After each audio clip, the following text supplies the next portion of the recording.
Okay. Interview etiquette. What do you mean when you say that? What do you mean? Like, don't show up in a sweatshirt, in your pajamas. So yeah, like think about it. Some people don't have interview etiquette. They come in there with a tank top, A tank top is crazy. no good camera. I'm not saying you need something I'm like not we judging. shooting on. I'm saying you need to at least have a webcam, bro. No camera on? Or if you don't have internet, go to the library. For sure. They got like little breakout Little rooms or rooms. something there. You can go to the library or something, but have something decent on.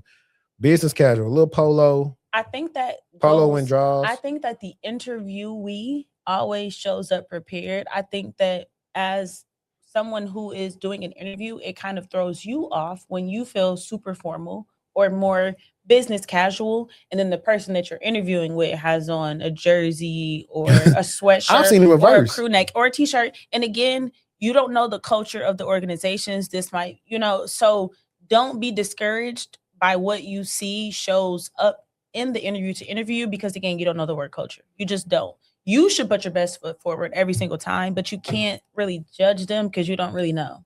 Yeah, but I also say like it's been the opposite. I remember times back in the day, like I know y'all seen my finesse 2 times meme. I did. Time we used to interview in person, no Zoom, panel interviews and all that, whiteboard. But I'd be in a suit and they'd be in like a V-neck and some jeans or something. You be feeling like you do feel something. You absolutely feel. You be like, I should get the job just because I came in a suit. Yep. That's how I feel sometimes. But no, even like something simple. I was telling I had a client, and so before he had his call, he's doing like for his first like help desk role at like a hospital out here. I said, hey man, let me hear your elevator pitch. And my boy's talking, well, I just moved to Dallas. And I said, hey man, I said, look. I said, I know. Have you ever heard this before? Where is it at? I said, have you ever heard this before? I'm here to tell you right now, we don't care. Let me tell you, we don't care. I was like, listen, they do not care about where you just moved from. I like, honestly, keep it on what you're doing, your skill set, why you apply to the job, why you think it'd be a good fit. Elevator pitch. I was like, the definition of it is, hey, I see you in the elevator. We maybe got a couple of fours on here. You got to sell me in that a lot of the amount of time. Yeah, when you hear elevator pitch, please do not give them, I was born and raised. That's not the time for that conversation. They want to know, and they want to know quickly why you apply for this role and why they should be having this conversation with you. Like, what about you is applicable to this role and the skill set that we're looking for? Not, I was born and raised in Philadelphia, running through the whole Fresh Prince verse. It's not that. Yeah, they don't care. And like something was my fault, but I thought this person would know better. If you're going to take notes, let the interviewer know you're taking notes so they won't think you're on your phone. I literally had somebody think I was like on my phone, like, fam, I was taking notes. I got the notes right here. Like, why would I just be? I was like, the way that somebody will be doing this versus scrolling is two different things. I was just like, that's stupid. I've never been accused of being on my phone, for real. So definitely, I would think that that makes them uncomfortable too. Soon as you tell somebody who maybe showed up and they didn't have their best foot forward for the day, like they just came back from the gym and you was just happened to be the next call after that. Listen, I did a whole interview with a buddy who was vaping. I said, I know this is a laid back culture.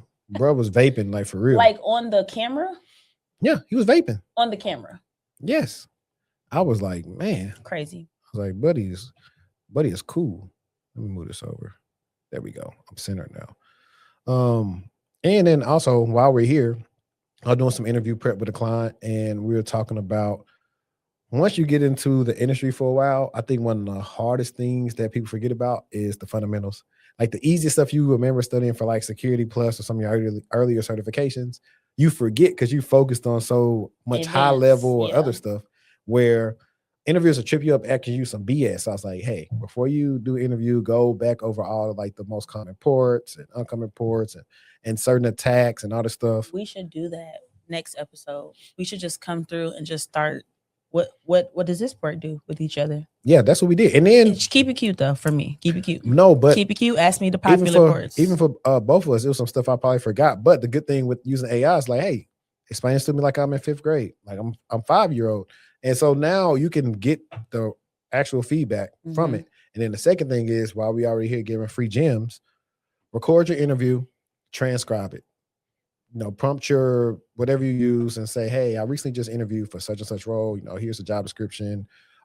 Analyze the questions that I answered when, the interviewer asked me. And it's going to break down everything that they asked you and what you said. And it's going to really give you a clear picture of what you need to work on. Easiest thing you can do right now. I love that. Free game. And also people who are coming into the live. Super chats, we'll stop the live and we'll read your message. Everybody else will get to the end. And I saw that one of the things you said in the intro was about